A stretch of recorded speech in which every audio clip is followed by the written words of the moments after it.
북한이 신형 중장거리 극초음속 미사일용 고체 연료 엔진 지상 분출 시험을 성공적으로 진행했다고 밝혔습니다. 초대형 방사포 사격 훈련을 진행한 지 하루 만에 또 도발에 나선 건데요. 한동안 잠잠하던 북한이 다시금 한반도 긴장 고조에 나서는 배경이 뭔지 전문가와 함께 이야기 나눠보도록 하겠습니다. 양욱 아산정책연구원 연구위원과 함께하겠습니다. 어서 오십시오. 네, 안녕하십니까. 일단 북한이 신형 고체 연료 시험에 성공했다고 발표를 했는데 그간에 여러 번 또 시험 발표가 있지 않았습니까? 이번에 갖는 의미가 있다면 어떤 게 있을까요? 글쎄, 사실은 좀 약간 이상한 실험이었다고 말씀을 드릴 수가 있습니다. 왜냐하면은 일단 한번 좀 어떻게 맥락을 말씀드릴게요. 작년에 이제 몇 차례 지상에서 분출 시험을 했죠. 너무나 당연한 게 중장거리 탄도 미사일에 고체 연료를 쓴 건 처음이기 때문에 처음 쓰기 전에 지상에서 제대로 작동하는 확인을 한 것이고요. 자, 그래서 올해 1월 14일 발사를 했습니다. 올해 1월 14일 발사했을 때 어떻게 발사가 됐냐면은 중장거리 미사일인데도 상당히 짧게 비행을 했습니다. 어쩔 수가 없죠. 왜냐하면 일본 쪽으로 너무 다가가면 안 되니까. 그래서 1000km를 비행을 하는데 이 비행 각도나 이런 것들이 굉장히 좀 독특했어요. 뭐냐면 우리가 보통 1000km를 비행해서 날아간다 하면은 중장거리면 고각으로 쏴서 내리면서 그렇게 더 먼 거리를 갈 수 있는 것을 시뮬레이션을 해야 되는데 지난 1월 14일 발사 때는 저각으로 쐈습니다. 저각으로 쏴서 고도가 50km를 안 넘게 쏜 거예요. 그러고 이거가 한 15분 정도 비행을 한 건데 그럼 엄청나게 낮은 각도로 되게 빨리 비행했다는 얘기가 되는 거예요. 그래서 자, 그러면 뭐냐 하면 그렇게 낮게 빨리 비행한 거는 애초에 지금 이게 그냥 IRBM 그 중거리 미사일이 아니라 단순한 중거리 미사일이 아니라 극초음속 탄두부를 장착한 미사일이기 때문에 그 탄두부와 미사일의 결합을 확인하려고 그렇게 쏜 거라고 생각이 되고요. 자, 그러면은 이제 남은 게 뭐냐? 얘가 중장거리 미사일이니까 멀리 날아가야 될 거 아닙니까, 그렇죠? 그럼 이제 멀리 발사를 하려면은 사실은 어쩌면 일본을 넘어서 쏴야 된다는 거죠. 실제 실발사를 할 경우에는. 근데 실제 발사를 택하지 않고 지상에서 분출 실험을 통해서 일단 로켓이 얼마만큼 최대한 끌어낼 수 있는지, 연소 시간이 얼마큼 최대 나갈 수 있는지 그거를 끝까지 다 해보고 난 다음에 그 다음에 이제 실험을 성공했다고 북한이 얘기를 한 거죠.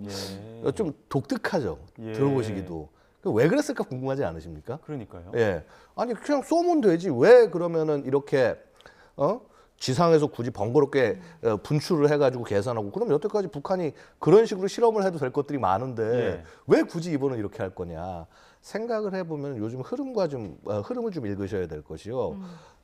북한이 왜 계속 최근에 이제 한미 연합훈련에 대응해가지고 뭔가를 하는데 약간 좀 움찔한 듯한 모습을 보이지 않았습니까? 크게 눈에 띄는 게 없더라고요. 크게 눈에 안 띄었죠, 그렇죠? 근데 이제 사실 이게 국제정치적 측면이 좀 가만히 된 걸로 보입니다. 즉 한미 연합훈련 기간 동안에 중국에서 양회가 있었고요. 자, 그 다음에 한미 연합훈련이 종료되는 다음 날이 러시아 대선이 있었죠. 그래서 이제 그런 부분들을 감안해서 마치 월요일에 밀린 집안일을 해소하듯이 미사일 발사를 하면서 이제 어떤 불만을 표시했어요. 근데 보통 그렇게 해서 이렇게 한미연합훈련이 끝나고 난 다음에 북한이 어떤 행동을 할 때는 굉장히 강한 불만을 쏟아냅니다. 그래서 무기 체계를 자기들이 가진 것 중에 제일 센 걸 쏘면서 엄청나게 시위를 해야 되는데 이번에 안 그랬단 말이죠. 그러니까 야, 우리 최소한 MRBM 그러니까 준중거리 이상은 발사를 하겠구나 그랬는데 그냥 맥 빠지게 단거리 중에서도 어떻게 보면 제일 성능이 떨어지는 600mm 방사포를 발사를 했다라는 거예요. 이번 시험 발사 전에. 시험 발사 전에. 그렇죠. 월요일에 발사했던 게. 자, 그러면은 야, 이게 도대체 이 맥락이 뭐냐? MRBM을 그때 왜 쏘지 않았을까 생각을 해보면 북한이 그러니까 일본의 최근의 움직임을 봐야 됩니다. 기시다 정권이 지금 북한하고 얘기를 하겠다고 얘기를 하고 있고 북한 쪽에서도 그래 뭐 얘기 한번 할 수 있지 지금 이런 맥락이다 보니까 자 이게 일본 이이지 쪽에다 굳이 미사일을 발사를 하면서 긴장을 높이지 않으려는 게 아닌가라고 추정을 했었고요. 사실 어떻게 보면 그런 맥락에서 바라본다면 굳이 쏘지 않고 지상에서 분출 실험만 한 것도 약간 그런 부분들을 일부 감안한 것이 아닌가. 라는 어떤 북한의 어떤 지금 이 국제 정치적인 흐름에 대한 접근이 보여진다. 이렇게 말씀드릴 수 있겠습니다. 예. 그러니까 뭐 중국 양회나 일본과의 관계, 뭐 러시아 대선을 의식했다라고 얘기해 주셨는데 일단은 북한이 성공을 했다고 보도를 했는데 그럼 기술적으로도 지금 발전이 됐다고 볼 수 있을까요? 글쎄요, 사실은요, 이게 기술적 발전이라고 하는 것이 크게 나올 것은 많지가 않습니다. 이제 왜냐하면 사실은요, 지금 이게 여러분 또 보면 순서가 되게 이상한 것이 자, 북한이 고체 연료 지금 미사일들을 전환해 나가는 과정에 있습니다. 여태까지 스커드부터 시작해서 옛날에 전부 있던 액체 연료를 일단 단거리 미사일은 KN-23, 24, E-시리즈로 하면서 고체로 먼저 바꿨죠. 2018년, 19년, 20년까지 쫙. 그 다음 순서가 사실은 이 중거리, 중장거리 미사일이어야 되는데 갑자기 ICBM으로 넘어간 거예요. 예. 그래서 화성 18을 작년에 열심히 쏴냈죠, 그렇죠? 자, 그러면은 그러고 어떻게 했습니까? 북한의 메시지는 야, 우리 화성 18 성공했다. ICBM 개발 성공했다. 고체 연료 ICBM 개발 성공했다. 자, 그러면은요. 얘는 더 작은 거잖아요. 더 예. 작고 거리도 짧은 거잖아요. 얘는 당연히 성공해야 되는 거예요. 예. 근데 이거를 지금 계속 실험을 하고 앉아있고 그러면서 성과적으로 발전을 하고 있다고 얘기하는 거, 그 말은 뭐냐 하면 작년에 고체 연료 ICBM 발사 성공했다라고 얘기한 것 자체가 상당 부분 실질적 능력이 떨어진다는 얘기가 되는 겁니다. 되려. 예. 순서를 밟지 않고 예. 이게 뭐 마치 자신들이 센 걸 가진 것처럼 과장을 하기 위해서 고체 연료를 굉장히 센 것처럼 얘기를 하고 난 다음에 예. 아니 고체 연료가 다 됐으면 고체 연료 엄청나게 무거운 ICBM을 쏘아 올릴 정도의 1단위 개발이 완료가 됐다면 이거는 아무것도 아니어야 돼요. 지금 예. 중장거리는 그냥 지금 당장 곧바로 이거 실전 배치다 우리 이 정도 수준이 돼야 되는 겁니다. 근데 네. 지금 뭐 이것을 뭐 개발을 완성하기 위한 단계를 가고 있다 어쩌다 지금 자꾸 이렇게 말로만 하잖아요. 이런 부분들은 북한이 결국은 자신들의 역량과 능력을 최대한 과대 포장하는 측면이 존재한다라는 것이죠. 그 이제 대륙간 탄도미사일 자체도 과장이라는 측면은 지금 이제 중장거리 분출 시험을 하는 측면에서 보면은 좀 그런 부분이 엿보인다라고 하셨지만 예. 그러면 어제 그 분출 시험을 했던 그 분출 시험 자체도 어떻게 보면 과장이라고 볼 수 있는 거 아닙니까? 분출 시험 자체를 과장이라고 보기는 쉽지는 않을 거예요. 이제 물론 그런 겁니다. 북한이 지금 저희한테 뭔가 데이터를 준 게 아니에요. 이게 보통 자기들 역량을 자랑하려면요. 예. 그래서 우리가 뭐 200초간 분출 실험을 했다. 얼마간 했다라고 하면서 그 이 자기들의 그 예를 들어서 추력과 예. 그다음에 어느 기간 동안 얘를 분출했을 때 이런 것들을 구체적 수치를 제시하면서 자랑을 할 텐데 북한은 그거를 하지 않았다라는 거죠.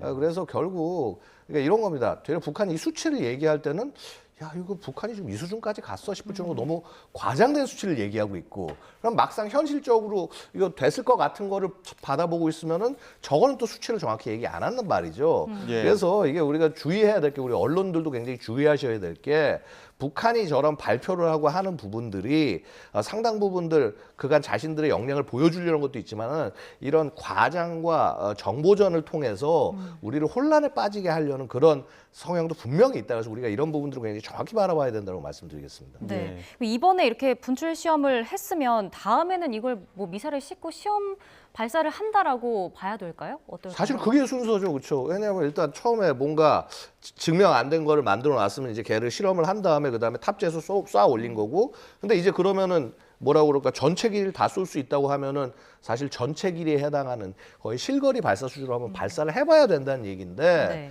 자 문제 뭐냐면 왜 지금 제가 북한이 발사를 안 했다라고 추정을 했냐? 북일 대화 가능성이 예. 있다라는 거거든요. 그러면 북일 대화가 될 때까지는 아마 북한이 이걸 쏘는 부분에 있어서 굉장히 좀 한계가 있지 않을까 정치적으로. 왜냐하면 기존의 대화의 분위기를 완전히 예. 무위로 돌릴 수는 없기 때문에. 예. 그래서 어떻게 보면 북일 대화 자체가 북한의 도발을 어찌 보면 더 이렇게 심각하게 올라가지 않게 하는 그런 장치로 활용이 될 수 있는 여지가 있구나. 뭐 일단은 좀 더욱 지켜보긴 해야겠지만은 그런 단초가 보이는 것 같습니다. 예, 마지막으로 짧게 앞으로 조금 더 지켜봐야 되겠지만 일본과의 관계, 뭐 러시아나 중국과의 관계도 있겠지만 일단 미 대선이 있지 않습니까? 예. 이번에 만약에 그 바이든 혹은 트럼프 이 맞대결로 이제 어느 정도 만들어졌기 때문에 만약에 좀 정세가 바뀐다면 북한의 태도도 달라질 것 같은데 어떤 시나리오가 좀 있을까요? 글쎄요, 뭐 일단은 어떤 시나리오든 그렇게 좋은 시나리오는 아닙니다. 바이든 정부가 갈 경우는 지금과 같은 대치가 계속 될 것으로 보이고요. 아마도 트럼프 정권이 들어설 경우는 2017년에 강렬한 도발 이후에 2018년에 빅딜을 추진했던 것처럼 마찬가지로 올해 대선 뭐 끝날 때를 전후해서 굉장히 강한 도발을 한 이후에 예. 그 다음에 최대한 리스크를 올린 상태에서 미국과 협상을 시도할 가능성이 존재한다. 사실 그래서 우리가 북한의 행동들, 북한이 막 전쟁을 얘기하거나 행동들을 되게 주의 깊게 바라보면서 대응하는 이유가 여기에 있다고 말씀드릴 수 있습니다. 예, 알겠습니다. 여기까지 듣도록 하겠습니다. 지금까지 양욱 아산정책연구원 연구위원과 함께했습니다. 고맙습니다. 고맙습니다. 감사합니다.